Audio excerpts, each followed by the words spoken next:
Bonjour tout le monde, Sébastien Saint-Pierre, accompagné de monsieur Simon Bégin. Oui, nul autre que Simon Bégin, aujourd'hui encore avec moi pour cette émission de l'Institut Jean Garon. Bonjour Simon, comment vas-tu? Bonjour Sébastien, ça va très bien.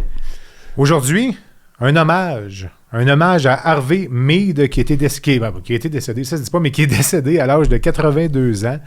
Tout récemment. Au début du mois de janvier 2023. Écoute, Sébastien, on a pensé faire une émission autour du legs de M. Harvey Meade, parce que c'est un legs immense, très considérable. Moi, à l'Institut, avec notre émission, j'avais déjà invité M. Meade, et ça n'avait pas été possible à ce moment-là, et j'avais toujours dans mes cartons de le recevoir pour qu'il nous parle de sa vision. Une vision lourde, une vision un peu sombre, mais en même temps porteuse d'espoir de l'avenir, pas seulement du Québec, mais l'avenir de la civilisation, l'avenir de l'humanité. Alors, je pense que c'est pertinent de consacrer quelques minutes à souligner cet héritage-là. Alors, pour en parler avec moi, on va être entre nous au sein de l'Institut. Il y a Guy Debailleul, coprésident de l'Institut, qui est au bout du fil. Bonjour Guy. Bonjour Simon. Et on a aussi Maxime Laplante, un proche collaborateur de l'Institut, président fondateur de l'Union paysanne. Vous allez voir qu'il y a un lien entre les deux. Alors écoutez, chacun dans votre carrière, vous avez eu à rencontrer M. Meade, on pourra en parler plus tard, mais moi, d'entrée de jeu, j'aimerais peut-être situer pour les auditeurs qui ne le connaissent pas, qui est M. Meade, qui est Harvey Meade. Ben, Harvey Meade, c'est un citoyen américain, né en Californie il y a 82 ans, et que la vie a amené à s'établir au Québec. Je pense que M. Meade était tombé en amour avec le Québec et avec une Québécoise, ce qui aide beaucoup. C'est un philosophe de formation. M. Meade a eu une longue carrière d'enseignement ici à Québec, dans des collèges, et de tout temps, il a été préoccupé par l'avenir de la planète. Je pense que avant bien d'autres personnes, avant bien des gouvernements, il avait perçu les enjeux, les trajectoires un peu inquiétantes que suit notre civilisation face à la nature, face à l'avenir de la planète. Et on pourra en parler.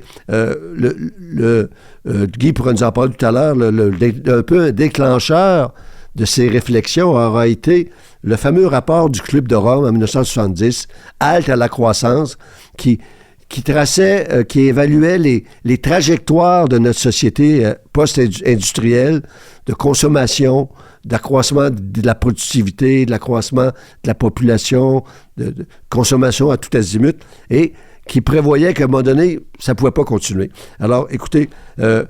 Meade, entre autres contributions à notre société, a été le fondateur, je crois, au début des années 80, de l'Union québécoise pour la conservation de la nature, qui est devenue par la suite Nature Québec, qui est un grand joueur encore aujourd'hui dans la défense de l'environnement, dans la préparation, la sensibilisation des citoyens à ces grands enjeux-là. M. Meade, à un moment donné, quitté Nature Québec pour faire le saut dans la sphère politique, la sphère publique plutôt, en devenant sous-ministre au ministère de l'Environnement. Alors, c'est un rôle essentiel, un rôle très important, où M. Meade avait l'espoir de pouvoir mettre en pratique ou en articuler les visions qu'il avait de ce que devait être le développement du Québec respectueux de l'environnement. Il a été par la suite le premier commissaire au développement durable, une fonction créée à l'époque et qui relevait du directeur général du Québec. Ce qui donne une bonne idée de la personnalité de M. Meade. Il a vu dans ses fonctions de sous-ministre puis de premier commissaire au développement durable des contradictions entre ses idées et la volonté qu'il constatait des pouvoirs publics de vraiment régler les problèmes, de corriger les situations qu'il dénonçait, qu'il voyait. Et il a préféré démissionner, il a préféré quitter ses positions prestigieuses qui donnaient beaucoup de pouvoir pour pouvoir continuer à faire la promotion de ses idées. Ça fait de lui à ce moment-là un blogueur émérite, un blogueur remarquable. Je pense qu'on va vous donner les références pour aller voir son blog, qui est encore accessible malgré son départ, qui est une somme incroyable de connaissances et de réflexions. Il est devenu un conférencier émérite. Je crois qu'assister à une conférence de M. Meade, on ne pouvait pas sortir de là sans être un peu troublé. sans être un peu à la fois inquiet, préoccupé par ce qui se passe, mais en même temps avec une vision un peu d'espoir. C'est ça l'essentiel d'un peu du paradoxe, appelons ça comme ça, le paradoxe d'Harvey Mead. Une vision tragique de l'avenir de notre société si on ne change pas, mais en même temps, un message d'espoir parce que, comme le titre d'un de ses ouvrages, La fin d'un monde et le début d'un nouveau monde, il y avait quand même un espoir d'une vie différente, mais d'une vie sur des bases plus solides. Alors, écoutez, sans plus tarder, j'aimerais peut-être donner la parole à Guy et à Maxime. D'abord, Guy, pourquoi est-ce que Harvey Mead est un personnage aussi important? Mais je pense qu'effectivement, comme vous l'avez dit, Simon, c'est quelqu'un qui a mené une réflexion sur les orientations inquiétantes que notre monde, nos économies prenaient en matière d'utilisation des ressources, en matière de pollution. Ce qui l'a amené, donc c'est devenu très tôt un militant écologiste. D'ailleurs, c'est à ce titre-là que je l'ai connu d'abord parce que, comme vous l'avez dit, il a été fondateur de l'Union québécoise pour la conservation de la nature, donc Nature Québec par la suite. Et j'ai rejoint Nature Québec, j'étais à l'Université Laval, j'ai rejoint la commission agricole de Nature Québec et là on travaillait plus sur les dossiers agricoles et c'était déjà un secteur qui suscitait dans les années 80-90 beaucoup de préoccupations, notamment à travers le développement d'une production qui est devenue très importante, c'est la production porcine, et à travers les impacts qu'avait cette production porcine sur l'environnement. C'est un sujet qui préoccupait beaucoup Harvey et ce qui l'a amené d'ailleurs à suivre de très près les travaux de la commission agricole. Puis je l'ai connu aussi par la suite lorsqu'il a été, j'avais été en contact quand il était sous-ministre de l'Environnement, mais surtout quand il a été commissaire au développement durable et qu'il a lancé les travaux, on y reviendra tout à l'heure, sur l'indice du progrès véritable et m'avait sollicité pour travailler sur certains points techniques. Je pense que c'est à ce titre-là que c'est quelqu'un d'important, à la fois parce qu'il a été un militant toute sa vie, mais aussi parce que ça l'a amené à développer des concepts, des réflexions qui se sont traduites notamment par plusieurs livres.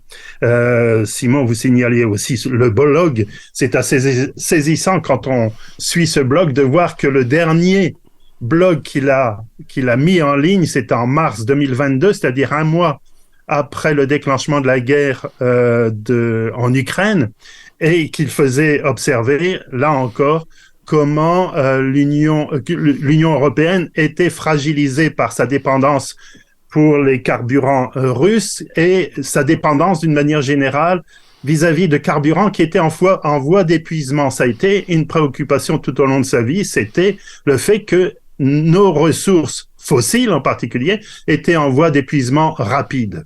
Et je pense qu'il a mené toute sa vie une réflexion. On reviendra tout à l'heure sur le rapport au Club de Rome, mais ça donne un peu une idée du personnage. Écoutez, Guy, vous avez mentionné une des contributions importantes de M. Mead, qui est l'indice du progrès véritable. C'est un peu prendre en porte-à-faux le fameux produit intérieur brut qui est encore aujourd'hui, tous nos gouvernements nous parlent du produit intérieur brut. Les prévisions de croissance, quand la croissance tombe en bas de 2 %, tout le monde s'inquiète. Mais Harvey Mead avait une analyse qui montrait un peu l'effet pervers d'une politique ou d'un discours public basé uniquement sur cette croissance-là du produit intérieur brut, alors que si on prenait l'indice du progrès véritable, on avait une toute autre vision. Alors, pouvez-vous nous parler un peu de ce fameux indice qui, je pense, qui est au cœur de la réflexion de M. Mead? C'est effectivement un des éléments, un des champs de réflexion qui vise à modifier un peu la perception que l'on a du fameux PIB sur lequel on revient régulièrement. C'est-à-dire qu'on assimile tout à fait le taux de croissance du PIB à un taux de croissance du bien-être de la population. Autrement dit, le PIB serait le reflet du bien-être de la population, ce qui est paradoxal d'ailleurs parce que celui qui est à l'origine du PIB et des comptes nationaux, Simon Kuznets, c'était en 1934 qu'il a mis ça en place. Dès les premières années, il a pris soin de dire il faut pas confondre PIB et bien-être. Et il a continué à le répéter, mais personne ne s'est préoccupé de ça pendant des décennies. Et c'est seulement au cours des 20 dernières années que des chercheurs ont commencé à se dire il faudrait trouver des indicateurs alternatifs. Et il y en a toute une série qui sont mis en place. Beaucoup connaissent l'empreinte écologique, qui est un indicateur assez saisissant aussi, surtout quand on voit qu'on a dépassé nos capacités de support de la planète. Pour ce qui concerne l'indice du progrès véritable, en fait, ça revient à partir du PIB, à prendre certaines parties du PIB, certains comptes, à ajouter des choses qui sont pas prises en compte dans le PIB et qui contribuent à notre bien-être, et puis à retirer toute une série d'autres éléments qui sont comptabilisés dans le PIB, mais en fait n'améliorent absolument pas notre bien-être. Par exemple, quand on est obligé de dépenser beaucoup plus d'argent pour lutter contre les atteintes à l'environnement, on peut pas dire que c'est une amélioration du bien-être, et pourtant ça contribue à augmenter le PIB. Alors, il y a eu des travaux qui ont été lancés par notamment des Canadiens en Colombie-Britannique et puis des Américains, donc il y a une quinzaine d'années de ça, et Harvey s'en est inspiré pour reprendre cette démarche qu'il a adaptée au Québec et qui consiste à faire ceci. En gros, on prend une partie du PIB, c'est-à-dire les dépenses des ménages, on ajoute à ça des éléments qui n'y figurent pas, mais qui sont essentiels à la vie de notre société, comme par exemple le travail bénévole ou le travail domestique. On sait que ça représente une bonne partie de l'activité des êtres humains, et pourtant c'est pas pris en considération. Or, s'il n'y avait pas de travail domestique, s'il n'y avait pas de travail bénévole, nos sociétés se porteraient beaucoup plus mal.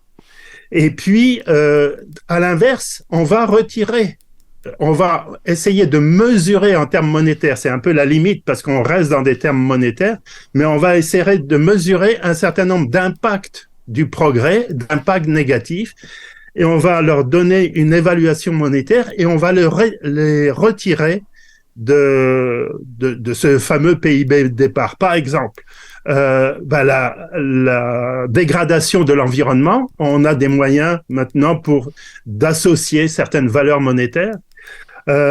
Sur les plans sociaux, la croissance l'impact par exemple du chômage sur une société, ça c'est un impact relativement négatif quand ce chômage augmente. L'impact de la criminalité ou de l'insécurité, il y a des chercheurs qui ont cherché à associer une valeur monétaire à ça. Et si vous ajoutez les choses qui sont pas prises en compte et les impacts négatifs, vous obtenez l'indice du progrès véritable. C'est vraiment... Alors, ce qui est frappant, c'est que si vous mettez les deux courbes en comparaison, vous voyez que l'indice du PIB, le PIB continue à croître, évidemment avec des variations parce qu'il y a des crises économiques à certains moments, des ralentissements. Et puis, vous voyez que de l'autre côté, dans ce qui concerne notamment l'évaluation qu'a fait Harvey Mead pour le Québec, c'est que l'indice du progrès véritable, lui, a continué à augmenter légèrement, mais beaucoup plus lentement, avec un écart de plus en plus marqué entre les deux. Autrement dit, il apparaît de plus en plus clairement que le PIB la croissance du PIB contribue de moins en moins à notre bien-être et peut-être de plus en plus à notre mal-être sur le plan social. Et voilà, c'est très intéressant. Mais là, on est obligé d'arrêter quelques secondes pour une pause, hein, bien sûr, nos commanditaires. Donc, on arrête. On reprend ça dans 1 minute 30 avec Guy Desbailleul et Simon qui est avec nous et Maxime également. En attendant, Maxime, je te le promets, tu vas être avec nous un petit peu plus tard dans l'émission.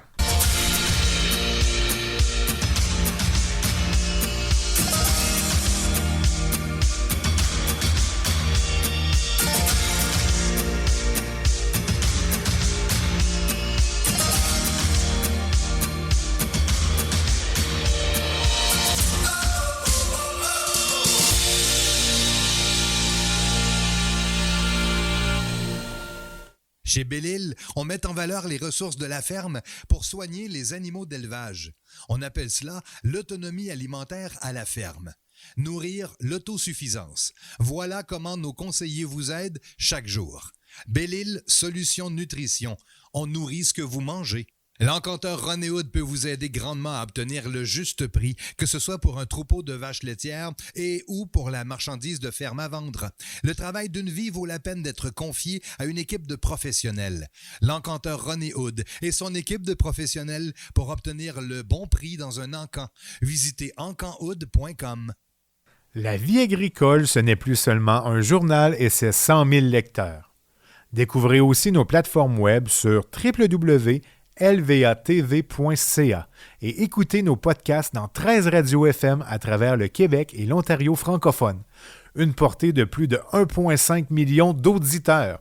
Écoutez-nous tous les jours sur les ondes de Choc 88.7 dans Portneuf et la Mauricie, Ciel 103 à Rivière-du-Loup, CFYX 93 à Rimouski, Choc 97.5 à La Pocatière, Siki 90.3 à Montmagny, Cool 103.5 en Beauce, 96.7 Coaticook, 103.7 Actonville, 101.9 Chips et Pontiac, CJVD 100.1 à Vaudreuil-Dorion, 97.1 à Nisiping-Ouest, 98.9 à Sudbury et 104.1 à Timmins.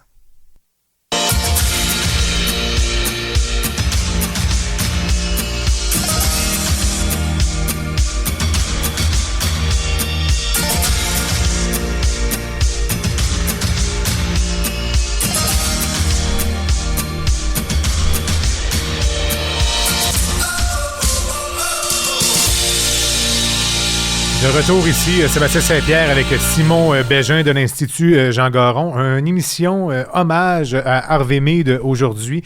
Émission déjà dans la première quinzaine, totalement intéressante. Un personnage qu'on apprend à connaître, hein, n'est-ce pas, Simon? Oui, effectivement, personnage immense.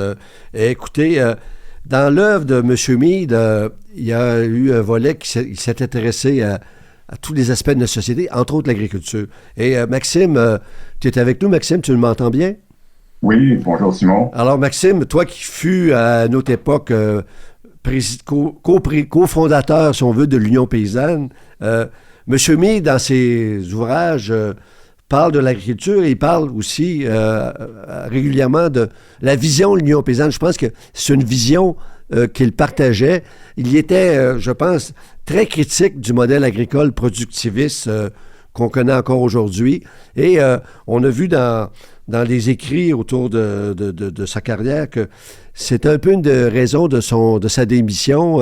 Il était très critique des actions du gouvernement en matière de développement agricole et ce qui a rendu presque impossible son maintien dans ses fonctions gouvernementales. Alors, peux-tu nous parler un peu d'abord des échanges que tu as eus? Tu as eu l'occasion de le croiser à différentes reprises et du partage que vous avez eu de cette vision d'une agriculture plus humaine, à plus petite échelle, moins dépendante des grands systèmes, des grandes productions énergétiques. Oui, effectivement. D'ailleurs, j'entendais la discussion à propos des indices. C'est un peu comme ça qu'on a collaboré au départ, au tout début des années 2000. Donc, le contexte, c'était que l'industrie porcine était en pleine expansion majeure au Québec. Et on cherchait à démontrer qu'il y a des effets néfastes pour l'environnement, ainsi que pour la santé financière de ces fermes-là. Donc, l'Union paysanne, on a toujours été préoccupés, pas juste par les questions environnementales, mais aussi de voir comment est-ce qu'on peut en vivre du point de vue de l'agriculteur.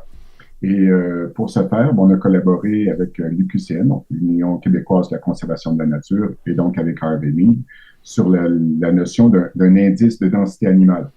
Donc, on est arrivé conjointement à la conclusion que la densité maximale qu'on devrait ne jamais dépasser en agriculture au Québec, dans nos conditions, c'est environ 1 unité à l'hectare. Une unité de gros bétail, c'est l'équivalent d'une vache par hectare, ou si on convertit ça en cochon, on va peut-être arriver à 4 ou 5 cochons, puis si on convertit ça en mouton, ou en chèvre, ou en poule, etc. Mais vous comprenez le principe, c'est qu'on ne devrait pas dépasser l'équivalent d'une vache par hectare. autant pour les questions de fumier qui vont être produites et qui vont nécessairement aboutir dans l'environnement, les champs, la nappe phréatique, les cours d'eau, etc., que pour la capacité de la ferme à nourrir cet animal-là aussi. Donc, c'est pour ça qu'on faisait la jonction entre l'économie de la ferme, ce que le fermier est capable de produire pour nourrir ses animaux, et la partie environnementale, quelle est la capacité de support de l'environnement quant à ça. Et lorsqu'on regardait les régions comme la Nouvelle-Beauce, donc les comtés, les régions au sud du comté de Binière, dont je fais partie, et toute la partie de Beauce où la concentration porcine était à son meilleur, on dépassait largement, très largement cet indice-là d'une unité animale à hectare. Là, on parlait de 7 ou 8, bon, évidemment, avec les problèmes qui en ont découlé. Ah oui. Les tentatives gouvernementales, non pas de restreindre ça, mais de trouver des façons de gérer le fumier avec c'était à ce moment-là que les fameux PAF, les plans de fertilisation ont vu le jour en agriculture, qui n'ont pas vraiment réglé le problème. Donc, c'est une norme. C'est une norme. C'est ce cadre-là qu'on a collaboré avec Harvey Mead. Cette norme-là d'une unité animale à l'hectare, elle est documentée, mais elle n'est pas respectée, si je comprends bien, Maxime. Non, absolument pas. D'ailleurs, ce n'est pas même considéré par le gouvernement comme un outil de gestion de l'ensemble. Donc, la direction prise par l'Union paysanne et l'UQCN à l'époque n'est pas du tout dans la même direction que celle prise par le gouvernement et par le ministère. Écoutez, Guy... Ça n'a pas beaucoup changé, de toute façon. Guy et Maxime, quand on lit les idées de M. Mead, moi, on peut constater qu'ils sont assez proches, l'Institut est assez proche des idées de M. Mead.